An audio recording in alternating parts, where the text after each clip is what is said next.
All right. I'm going to hit the got it. Action. Take one and only one. Well, good evening, everyone. This is our second Zoom meeting, and I want to welcome everybody, but we actually have a very special guest, and that special guest is Fred Feitner. Fred is one of the leaders at Case Knives for their marketing, for their entire marketing firm. So when it comes down to writing the brochures, the website, let's just say this. If it revolves around marketing, it's going to come across his desk. So all social media posts, everything that takes place basically. And I would consider Fred an expert without any question or doubt. He has actually been writing our newsletter at the Chamber of Commerce for years. And one of the reasons why is that anytime we put out anything, we want the best of the best. And I truly believe Fred is that guy. So for the next 30 minutes, we're going to have an opportunity to ask some questions. As you know, I love the interaction. I love going back and forth. And in 30 minutes, we're going to evaluate Fred to see if we're learning anything. Because if not, we're just going to throw him off the Zoom and he's done for the night. But let's go. So to get started, Fred, welcome. I've shared with you, we've had some brilliant artists here. And one of the things that we were going to start talking about is, and Fred, I'm going to steal a little bit of your thunder if you don't mind, is how to engage your customer immediately, whether it's through Facebook, some type of social media, or just things to write and how to describe your product, okay? Whatever that product may be. Now, I got to tell you something. I'm not a knife guy, okay? But after reading some of Fred's description of knives, I got to admit, it does sort of excite me. And I never carry a knife. But Fred, I'm going to give this now over to you. And then we're going to start asking people some questions.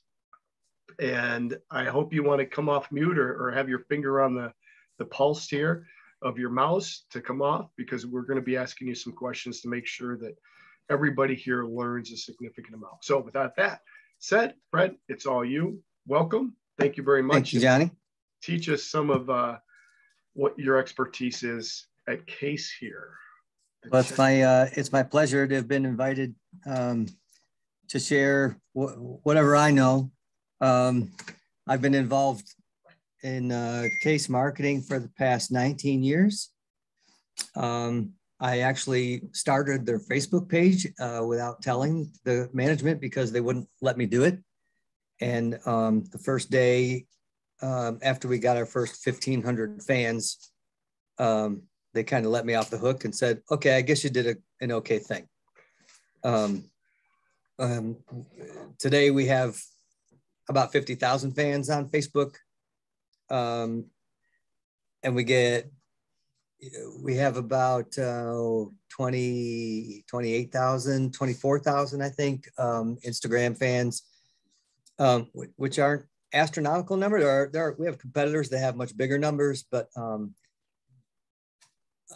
when you see somebody with 1 million fans on a social media platform, a lot of those are bots and fake accounts and things like that. So when you toss all that out, we have one of the cleanest fan bases in our industry. Maybe we have to have one of the top cleanest lists in social media.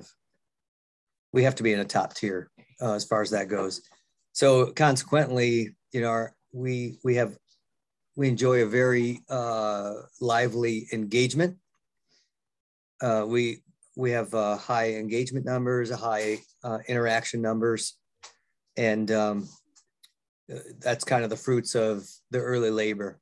I was around when Case started their first website, back when we didn't sell knives on our website a long time ago. But I wrote all the copy, all 800 pages of it back then. Now that we have knives, there's a lot more pages than that, and I have some help. But the website's been doing very well. And I've been, writing copy for email, and all kinds of packaging and care cards, product care statements, press releases, you name it. I do a lot of writing, and now these days approving a lot of writing and editing. So I was so excited to be invited to meet you all. This is I love the art world. I'm in it. I'm also the board president for the Bradford Creative and Performing Arts Association. And that's been a real treat. I've been part of that board for the last 4 years. And so we've done a number of art related activations. We just had a watercolor painting class last weekend that I took part in. I guess it was 2 weekends ago. And we're largely a presenting organization. So we do live theater, live shows, but we do all kinds of different things. We had a Heart of the Artists auction that we gave people wooden hearts that were about 4 feet long and 3 feet high to paint. And we had about a couple dozen participants in that. And then we auctioned off and shared the proceeds. We're a nonprofit organization, so that's the way that we try to survive. I guess I wanted to start off, if you could tell me a little bit about your artistic background, what kind of work, what kind of media you work with, and how long you've been doing it. That kind of thing, just something short to introduce. So one of the things we'll do real quick, because we're just obviously short on time, is we're just going to grab a couple people, if you don't mind.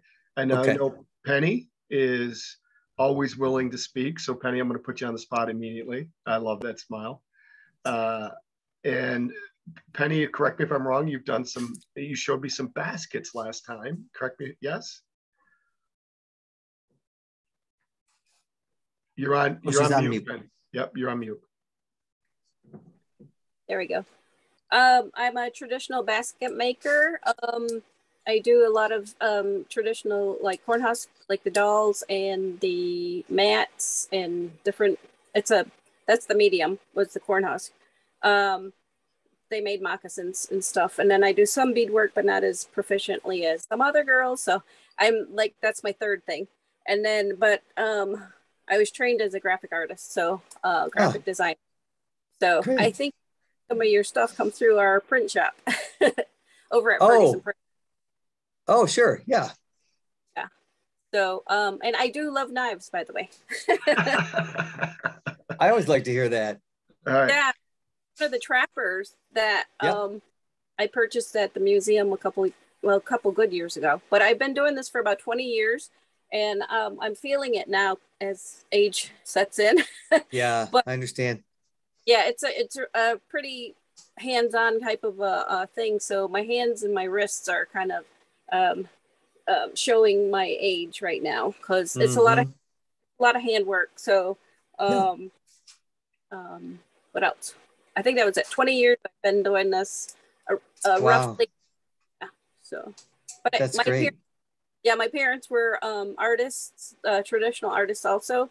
So my dad was a carver, so I was always around the art. Oh, so, I love carving. Yeah, yeah. So he did a lot of masks, and he did different like I don't know if he did any totem poles, or my brother does the Indians that are outside, like the traditional wooden Indian thing. Yeah. And he actually did a totem pole over in Germany that got shipped over there. Wow. Yeah. No kidding. Yeah, so that's incredible. That's fantastic. Fred, if you would, I know we've got other people, but I also want to conserve time as much as possible. Okay. So with that said, why don't you share with us what you have here on the screen that we're all looking at? Okay, so just as a little backdrop, I mean, at Case, I've developed a way of storytelling in a specific voice so if you're on the Case website or if you buy a Case product, that what you see inside that package and what you can read and what you can experience, you know, the experience of opening the box and you know, looking at the knife and looking at the collateral that comes inside, that it speaks in one voice. You know, that's what we try to do. And we love story because we used to say every knife tells a story. You know, if your knife could talk, what would it say? It's been with you, you know, everywhere you've gone and experienced everything that you've experienced together. So we try to romanticize the knives as much as we can, because, you know, we still make these things by hand largely in the factory, and we're pretty proud of that. We've automated certain things that made sense to automate, but we've left much of the handcrafting, you know, the assembly and the finishing of the knife to the point where it goes into the box is pretty much all hand done. So I have some copy here. I don't know if you can see behind my screen. We can see Case, and it says genuine mother of pearl and Albion, and then it goes from there. Abalone. So this is our mother of pearl. This is not that knife, but similar. And so I start out, this is a certificate of authenticity I wrote for a specific knife we were doing as an auction giveaway at one of our dealer events. As it says, as early as the Case brothers began making knives in upstate New York in the late 1800s, they were also scrawling symbolic stamp designs into their blades. Collectively, these marks document a timeline that spans more than 130 years of knives that bear the Case name. The year 2020 signals the beginning of another decade of Case knives, and with it comes a new tank stamp design, one that recalls the early use of the 10-dot dating system and the Case XX marking that remains one of the most recognized company hallmarks. On Saturday, June 13th, 2020, Smoky Mountain Knife Works hosted an official Mark of a New Era Case-sponsored event. To commemorate this special day, Case produced this one-of-a-kind mini copper lock, which was awarded to a lucky event attendee on that day. The knife handle of genuine mother of pearl and abalone is complemented by a Mark of a New Era embellished center bolster and a nickel silver spacers. Worked bolsters, a clip blade, a 2020 embellished back spring, and nickel silver components finish out this unique knife. Finally, the knife bears an incorrect pattern stamp, which reads 61749LSS instead of the correct 81749LSS marking. Handcrafted by Case model maker Mike Dubois, this knife carries the MJD XX Proto stamp on the mark side liner. It was packaged in a black velvet keepsake box.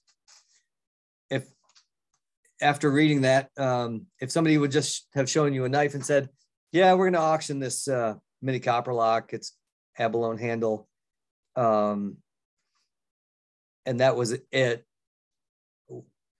Do you think that if you had heard this first, that would have moved you maybe to participate in the auction and try to win this knife? That's the idea behind, you know, there's a story behind this knife. It could be as simple as, you know, this was something our model maker made in the factory. That's what this is all about. And the idea is to, you know, draw attention to those things that make it unique. You know, it can only come out of our model shop. It was made by a single guy. He put the entire thing together. He prepared, you know, every piece that went into that knife by hand. So I hope that gives you a little bit of background on Fred, the way that we try to romanticize things. So Fred, correct me if I'm wrong. The point that we're trying to make right now is that if Penny sells baskets, or if I know Tony does some jewelry, then at this point, everything that we post about this on Facebook, social media, or even when we're out trying to sell the product and we have a description of the product, we're telling a story for every single piece. That's right. Is there a formula or a format that you're looking for to describe every piece, telling that story? So one of the things we talked about at our last seminar, our last Zoom, was talking about the hours it took. I don't think we've ever talked about, Penny, I'm going to pick on you again, on where the ingredients of the product has come from. Yes? I do. Well, I mean, I do in my work, or somehow I actually display the black ash and the importance of the black ash and how it's diminishing in because of the invasive emerald ash borer. So I do have a story with when I'm making sales, but not at every event. Okay, so I'm going to pick on a couple other people here. So I'm going to pick on Penny. Sorry, Johnny, but when you're making sales, you are at an art fair. Yeah, sometimes. Yeah, sometimes it could be at the museum. They all know where the black ash comes from. But when I'm outside of the area, I will have a board that shows pictures and tells about the tree, tells about how we get the material. And I do use a case knife, actually. So, wow, that's great. Some shears and just the tools that I have, I put it on display to show how I break down the material. That's really great. Those are all good, good use cases for your story. Very good. So let's pick on Tony. Tony, can you come off mute real quick? Yes. Hello. Good evening. Hello. Hi, Tony. I picked on you last time, so I get an opportunity to pick on you again, if you don't mind. So when you looked at how he described a knife, the truth of the matter is, I told you I'm not a knife guy at all, but I will tell you this, all of a sudden he added value to it by giving this story. Is there something that you can learn from that, or are you already doing it like Penny's doing it?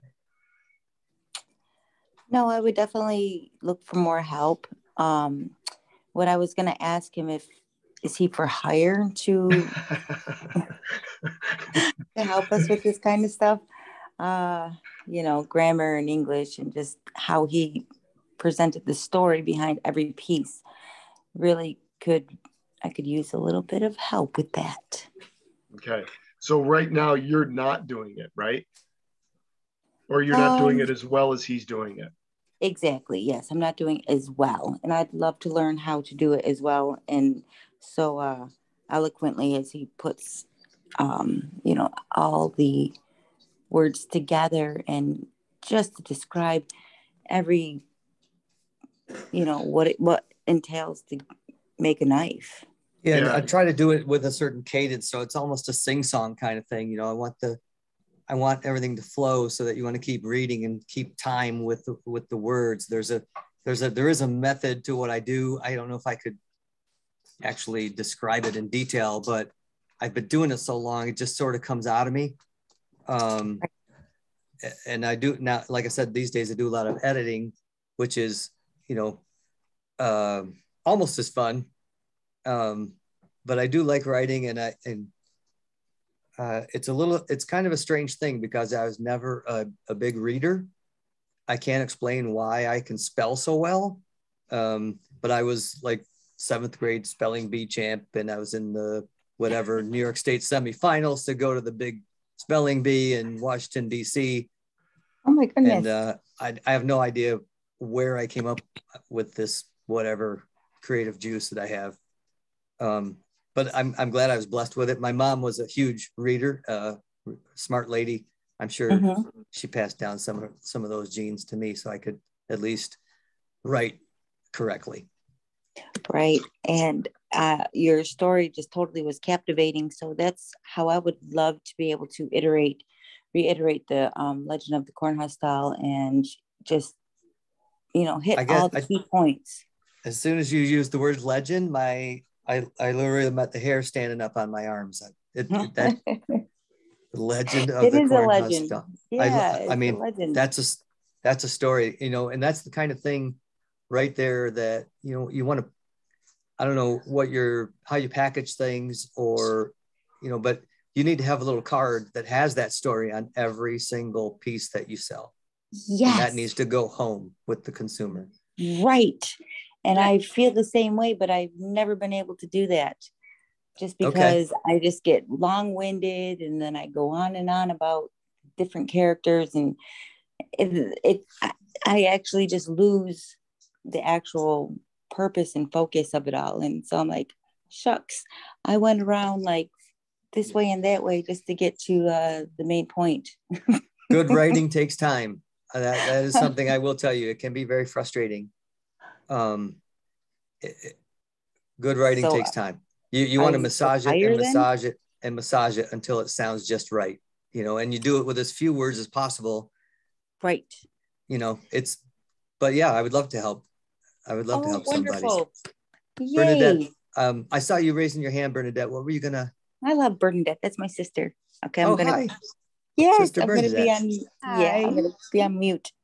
I just wanted to pipe in and just say real quick, when we do our workshops and demonstrations for all ages, actually through elementary school, because we are actually a part of the Iroquois doll makers, and we've been doing it for 20 plus years, and we've learned it through our grandma. So it's a generational. Oh my gosh!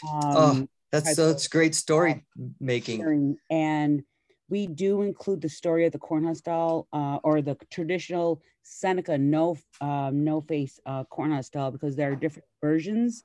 I see. And my sister Tony actually, we include this with our workshops, not so much with our sales or anything like that. Well, sometimes we do. I think we do, Tone. But for the most part, we include that story. So my question was, when I seen, on the screen, it says certificate of authenticity. Do you recommend that, like, us as artists always include a certificate of authenticity? And is there a standard form? Do you have to get it notarized? And what makes it that certificate of authenticity? Yep. So for us, it's pretty simple. It's got a case logo on it. It's a special colored paper. It has a special marbling to the color. And really, I mean, if somebody really wanted to knock it off, they could. But we use a certain typeface. And all of these things, some companies will put a hologram sticker on the product or something. There are many things that you can do, but really it doesn't need to be anything too elaborate. It could just be, a piece of craft paper and some ink. And one other thing that I might suggest is, since you have a printer in the room, is that you get a bunch of templates made up, that are pre-printed, and then you can just, when you run those pages through your printer, you can just set the typeface into the spot it's supposed to go and print them on demand. That way, yours they'll look much more professional. If somebody's going to try to knock it off, they'll have to find, at least to go through a printer to go to the trouble, to have some of these made up, which you're not going to do. A dot matrix printer these days, or laser jet printer, they do a nice job, but it's still not the printed page. So I'm gonna jump in. I just had a chat from Dr. Let's see here. She says, just call me Philippe. Philippe. All right, Philippe. But I'm trying to be a professional as much as possible here tonight. But she just said, tell B that she needs to use that story about passing the art through generations, please. Yeah. So, Bernadette, I have another question for you. And this is also a question not only for you, but also for Fred. Fred, there's a lot of numbers on here, and you got the 81749. I don't need to know all the details of the number, but I'm wondering, in this certificate of how do you say this? Authenticity. I'm joking. So, did you actually ever number each piece? For instance, I know it takes, and we talked about this before, the number in this story, it possibly writing, we're talking about how many hours that it actually took to make this, to show value, because we're trying many times to get as, I don't want to say as much money as possible, but you also don't want to sell something and feel as if it's $20 and it's truly worth $1,000 for that matter, right? Did you ever put down a number of how many you've made, and we've only made, 5 of these or 10 of these, or maybe it's 15 of them? You follow where I'm going? Yeah, this is actually, this was a one-of-a-kind design. So there's only one like it. But yes, we do that quite regularly. It's, and sometimes we serialize things, on the blade or on the bolster. So the answer is yes. And anytime that you have something that you're doing a kind of a series of, you should, that is a fine selling point. People look for those kinds of things.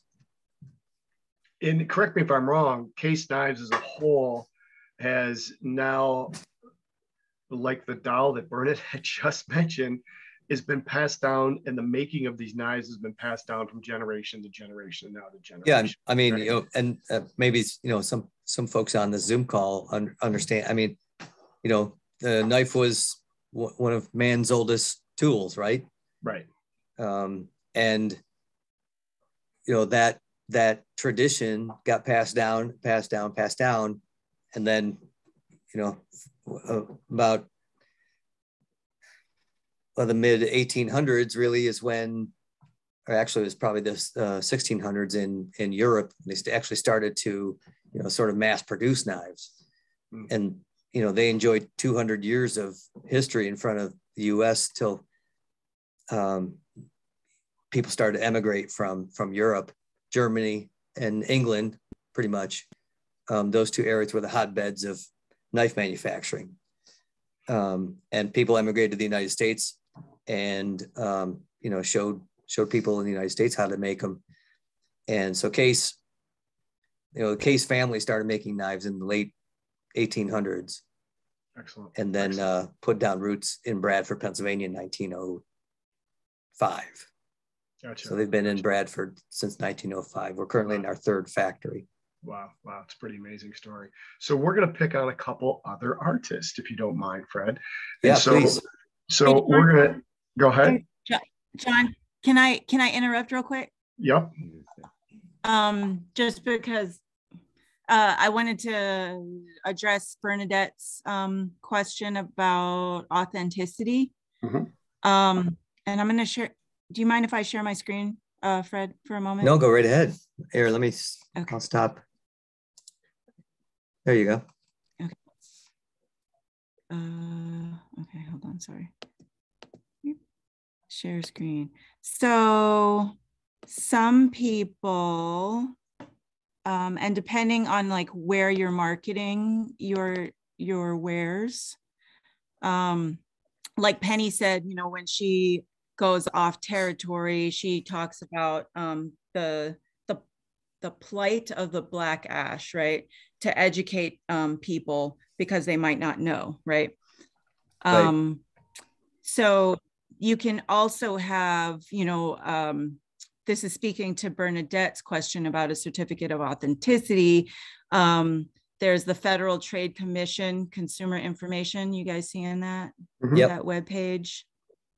So as Native artists, if you wanted to, you could register and, create an identification, like certificate of authenticity that links you to this organization. And then you could actually up your prices, because I'm sure everybody knows that there's a lot of like, what is it? Like Counterfeiting, fake, but imitation crafts that are made like overseas and even by native inspired.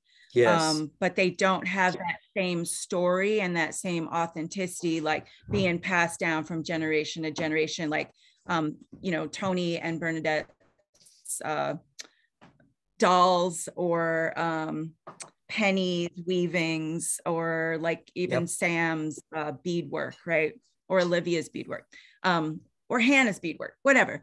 But yes, so this is an option that you guys can do. You can take a look. I will put it in the chat so you can explore more on your own. That's it. That's all. That's awesome information. Yeah, the FTC, you definitely want to. And you definitely want to check out the FTC website and get to know it well, because I mean, there are certain things you cannot say too, right? And wasn't there an act, I think in 1990, maybe it was earlier, but the last couple of years I've been going through school, and there was an Indian Arts and Crafts Act for people who were not portraying or not native, and portraying that they were native made as well. Yeah, you are correct. Okay. Yeah, we actually we can't legally say that we handcraft our knives, even though we put them together and finish them by hand. You know, and we can't even say that we're made in the USA, because there may be one part that we can't get in the United States that we have to buy from outside. Like some of our bone material, our natural bone material, comes from overseas, you know, South America, or we get stag from India, you know, because their product is superior and it lasts longer. It's more durable. It holds the dye colors better. So, you know, we always lament that fact. You know, in our own circles, it's kind of a shame that we have these people working in Bradford, Pennsylvania, and we can't say we make our product in the USA, because, you know, there's no comparable component piece that we have access to in the United States anywhere. So Fred, I'm going to jump in, and there's a few other people that are here, and I'm not going to call on any of them, but if you have other questions, there's a part B of what we want to go to. But if you have any questions regarding the storytelling, and thank you, Felipe, for putting what you just put up, because that's absolutely brilliant. I loved what you just shared, but is there any other questions before we go to our part B? Well, I don't know what part B is going to be. Yeah, I know. I'm about to tell you what part B is. Okay. Because I did want to ask one question for the group. Who has websites? Who has websites that you Penny does market your craft on? Not yet. I would like to get some help with that.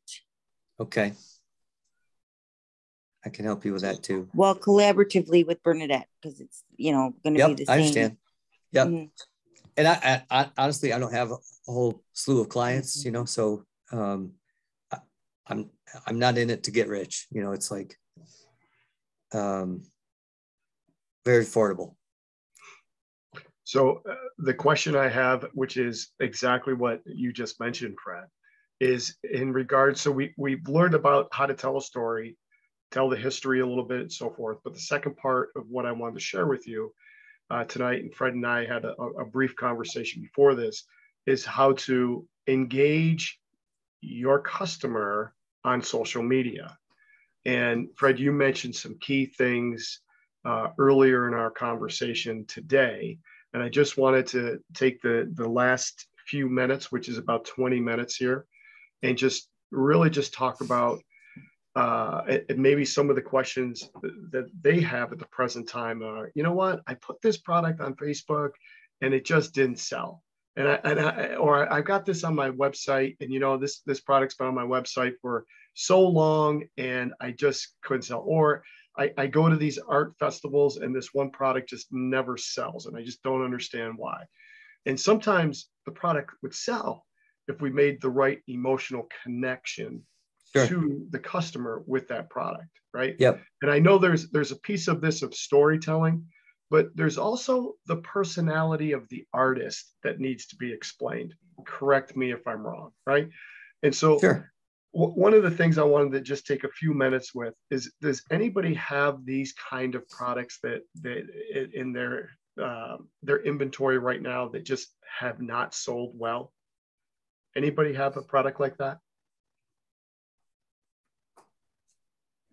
I honestly just, I mean, I'm not speaking for everybody, but I mean, we are so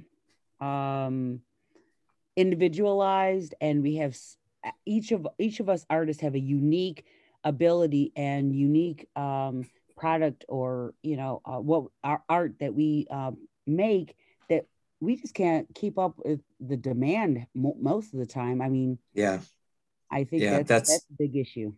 That's great to hear. And there's been a shift in, I think, consumer thinking, over the last 10 years, I would say, especially, where handcrafted things, traditionally made things, things made with natural materials and have some sort of history behind it.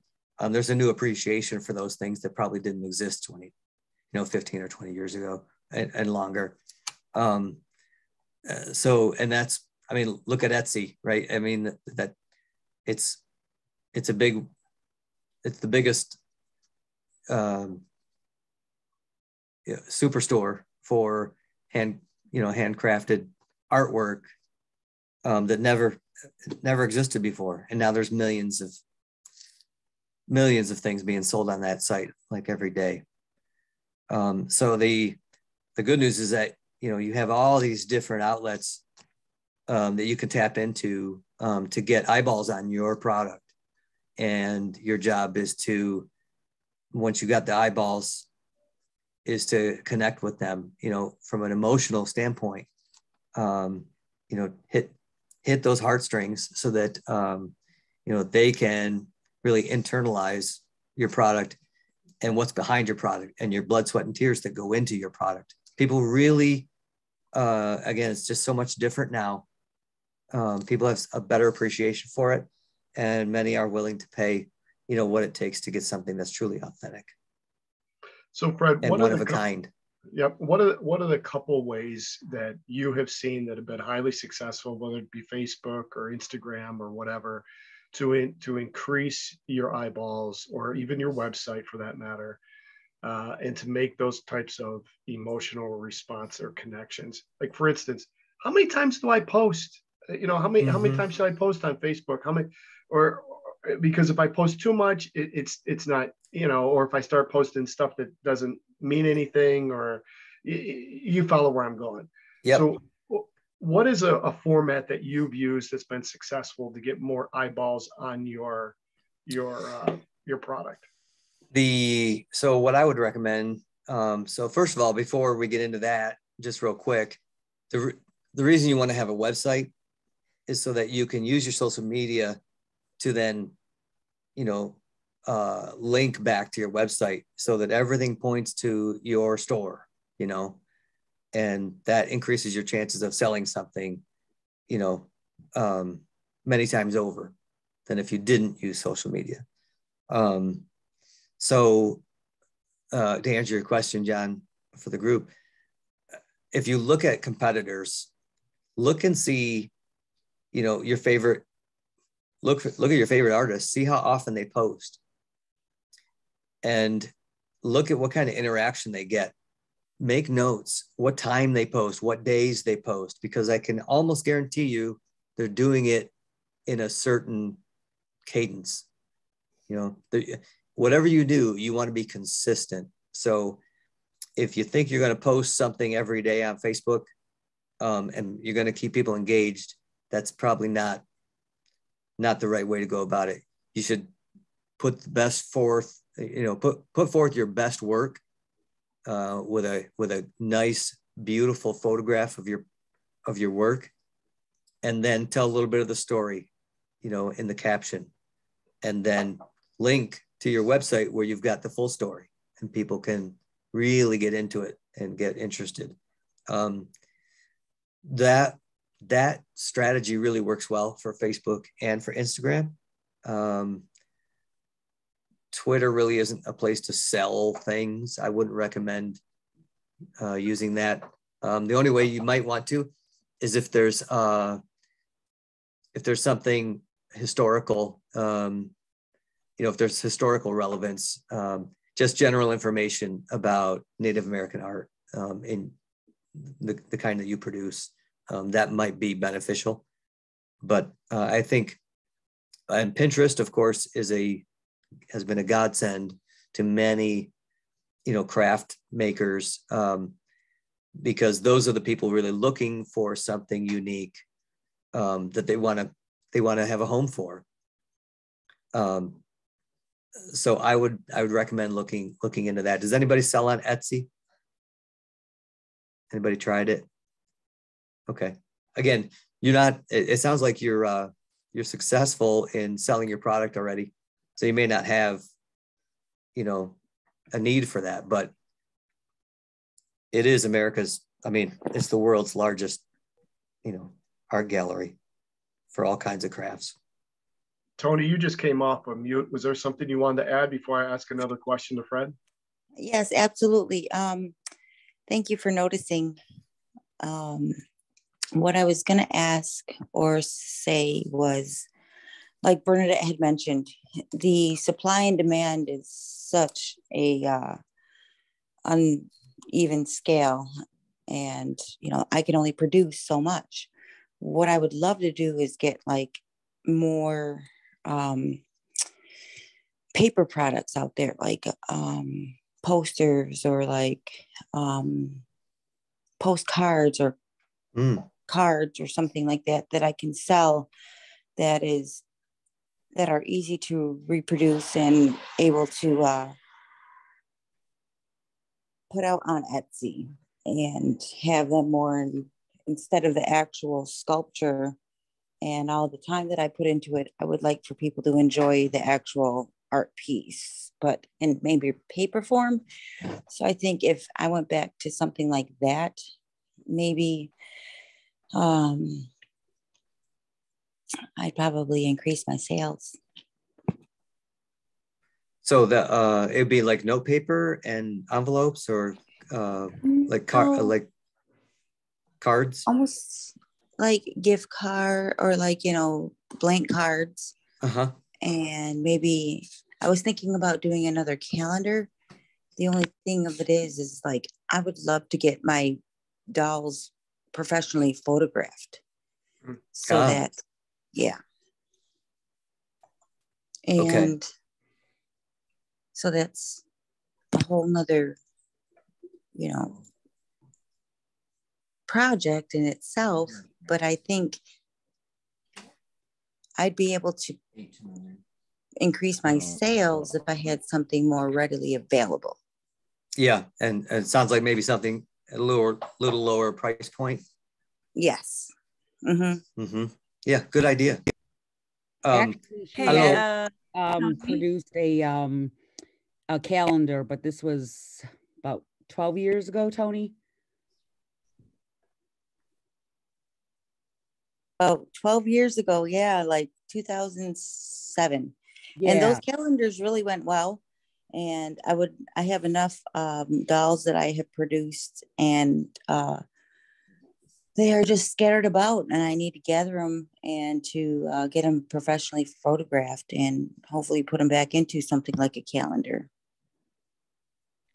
Hey, Tony, the museum and actually Tri-County Arts, who is also part of this artist in residency, they would probably be willing to help with doing the photography, but also teaching you how to do it yourself. And I know you live in Buffalo, if I'm not mistaken. Yeah.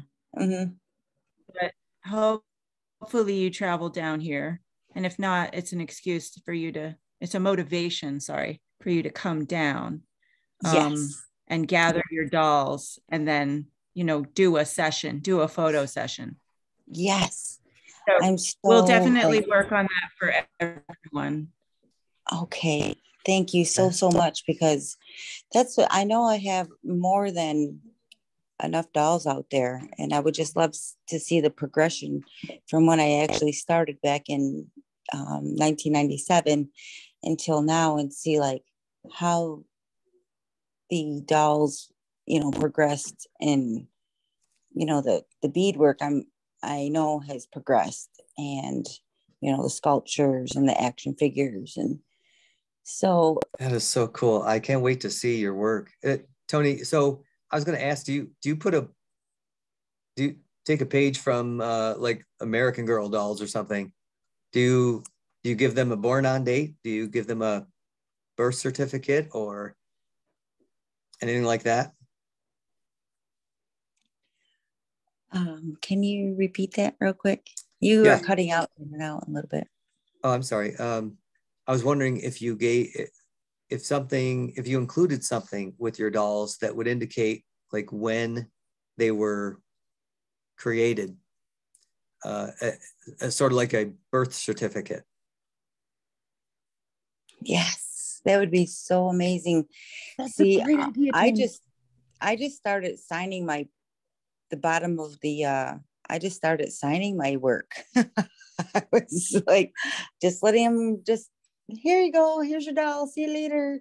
And then like I never really signed my work. So, but I know I can recognize my work.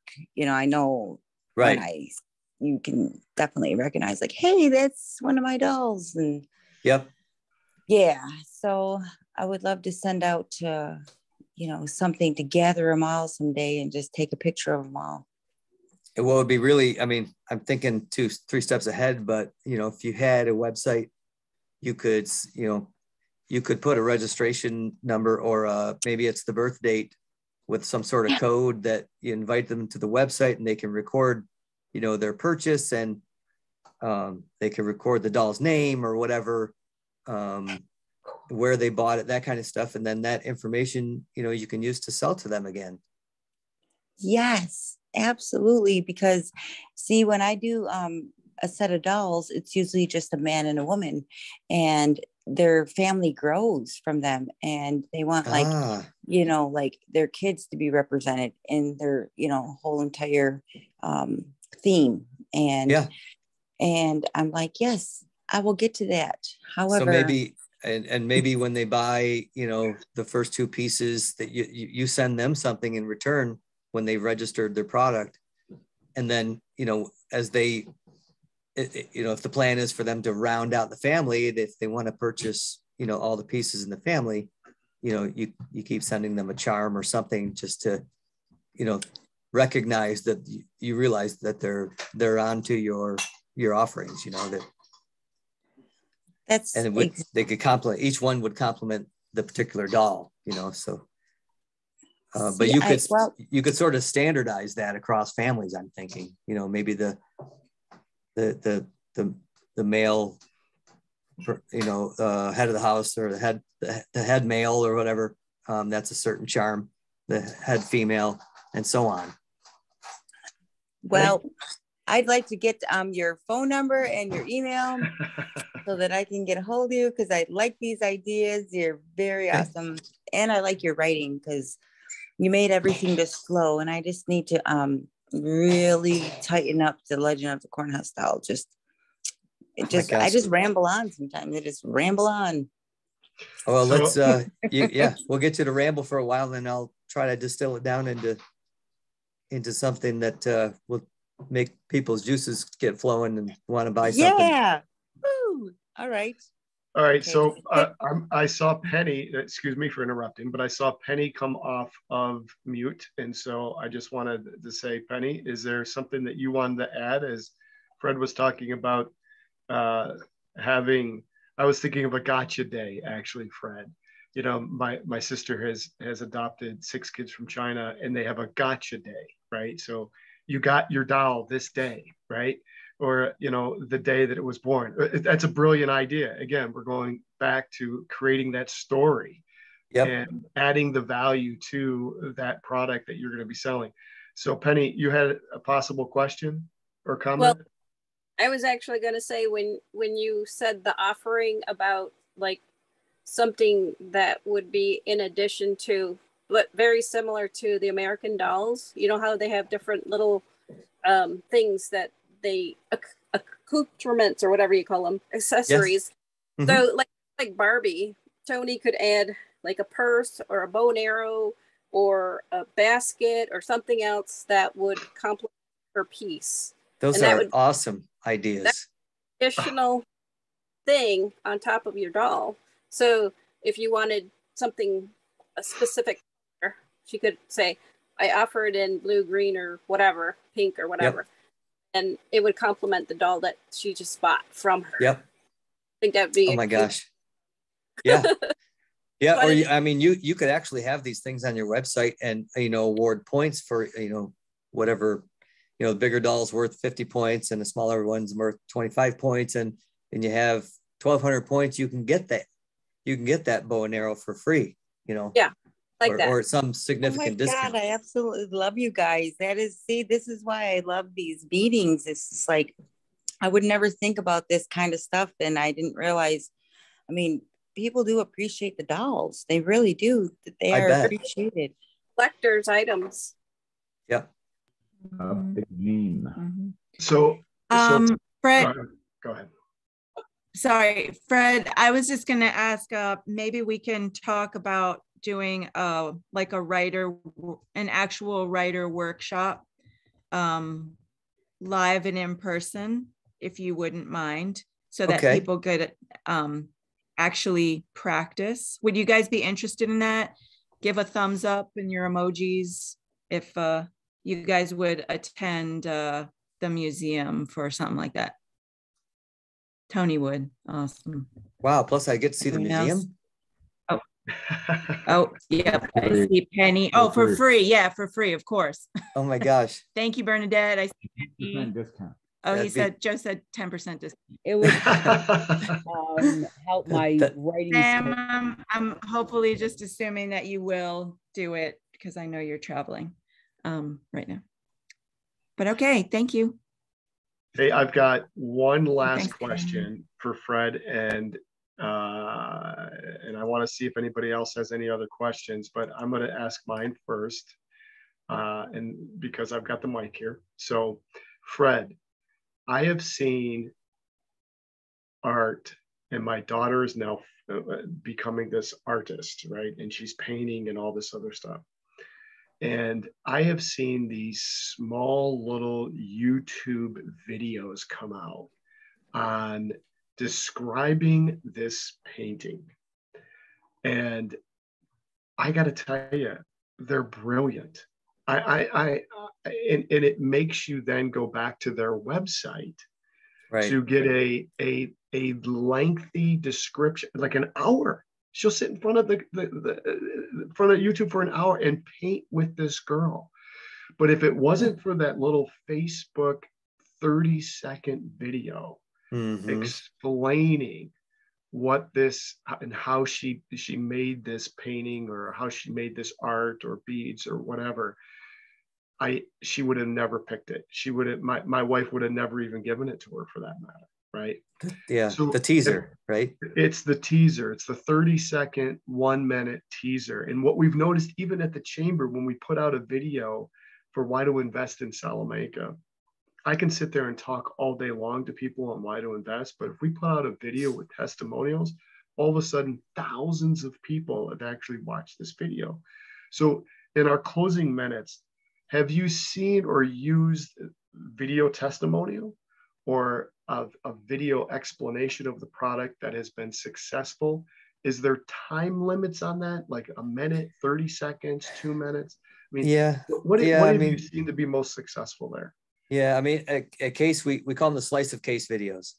And when we introduce a new knife family, and a family is, somebody mentioned the trapper, was it Bernadette? We might have 5 or 6 or 7 or 8 different patterns in a family of knives that all look like a family together, like dolls would, really. They all have the same handle material and look.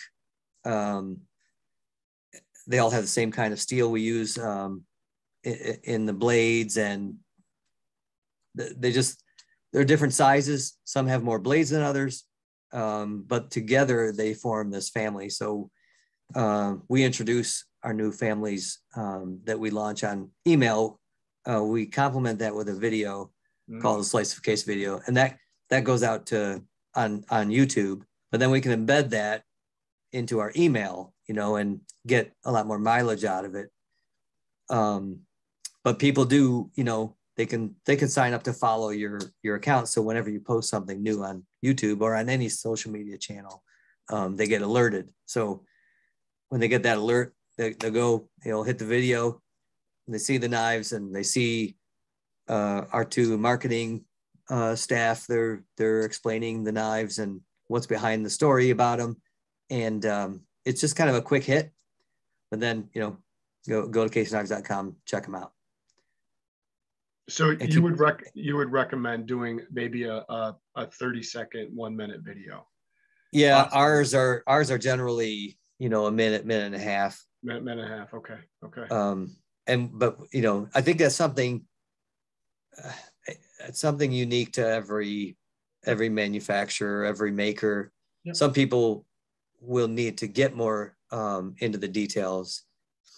There's no real formula really, other than, if you want to make a teaser video, you see those all over Instagram and Facebook, by the way, too. You can use these videos if you do them, and if you have an iPhone or a cell phone, you can, it's a pretty decent production quality you get out of these things nowadays.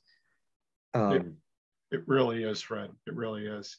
Hey, before we cut it, I'm looking at our time. It's 8:02. We already went our hour.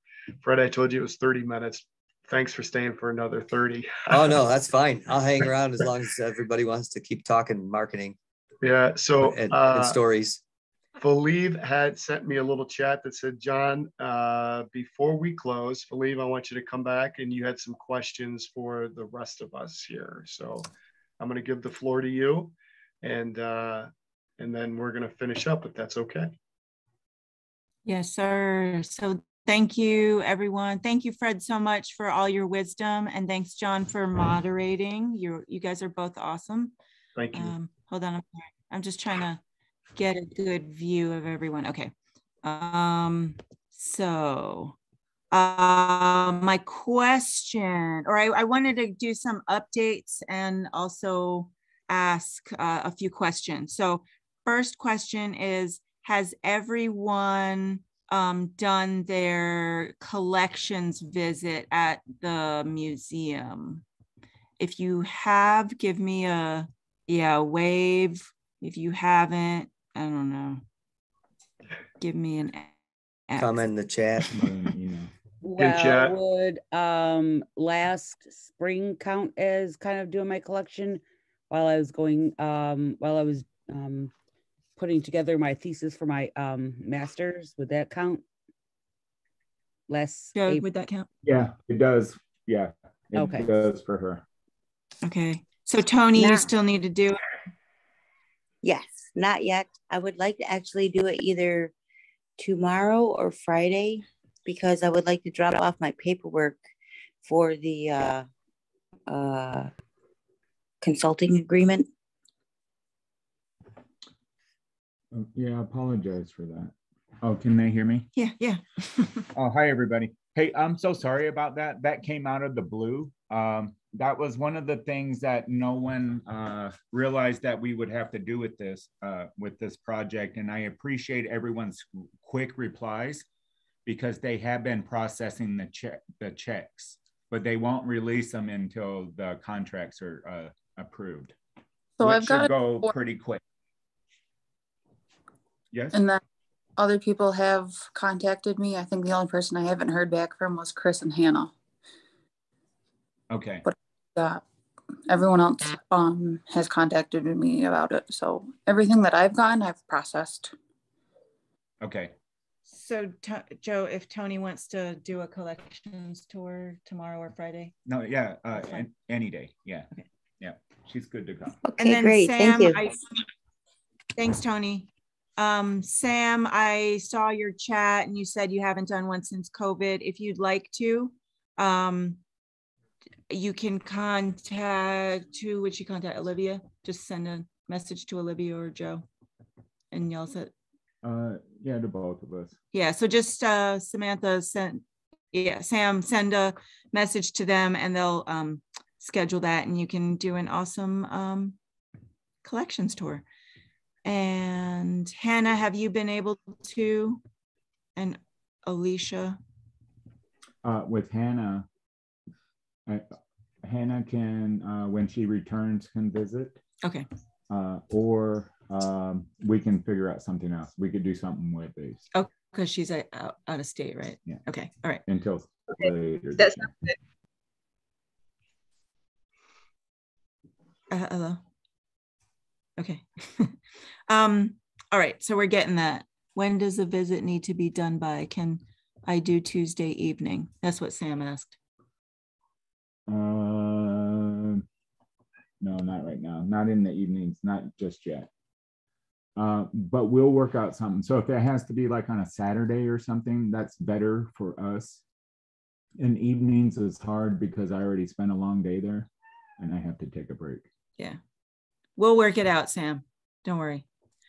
Let me move on to our next schedule. So I asked Fred if he would be willing to do a workshop, but we don't know when yet. So that's to be determined. And I think it would be a nice thing if we were able to do that live and in person. But we can do a sort of hybrid thing. So we'll, do a Zoom, but whoever could make the actual event at the OCC, then that would be awesome. So we'll work that out with John and Fred, or just Fred. And then my other thing this is the last thing, is the next workshop that we're going to be doing will be March 30th, which is a Wednesday, at 7 p.m. At the OCC. We'll do a hybrid again. If anyone who can come, we welcome you to come. It's going to be with Tom Cullen, who is from the Innovation Center at St. Bonaventure. And he's going to talk about websites and marketing as well. And he's going to bring a couple of the, I think the graduate students from the School of Business. So the St. Bonaventure School of Business, and they they study this, and they're studying to get a job at some place and to make a living. So hopefully it'll be a hands-on thing. So please mark your calendars. And that, again, March 30th at 7 o'clock at the OCC. I will send out a reminder. And I just want to thank you guys all for coming. And then I'm going to turn it back over to John. Hey, Fred, thank you so much. Greatly appreciate all your time and answering all the questions. And I always appreciate our artists. I always come out of here refreshed, to be honest with you. And I hope you do too. Thank you so much. This was a lot of fun. Yeah, it is, isn't it? It's great to have your expertise, and I always learn something from you. Just to let you all know that Fred, I've known all my life. He's actually been doing my homework since, I think, grade school, if I'm not mistaken. So I've been paying Fred in cookies, and I think when we were in college, I paid him in beer, and now I actually pay him in money. But it's been a long relationship, and I've watched him develop into this master craftsman, and it's a beautiful thing to watch. So thank you, Fred, again for coming, and I'm looking forward to Philippe giving you the information that you need to set up the next one with Fred. And if anybody, I know Tony, you requested his information. I'm going to send it out to Philippe. Philippe, if you can, pass it out to the rest of the artists here, that'd be great. And if there's nothing else, I just want to thank you for having me. This is my honor. I had a great time learning about what you do, and to meeting all of you. It's this stuff. I get such a thrill out of it, and I'm pleased and honored to meet each one of you. Really. What kind of cookies, Fred?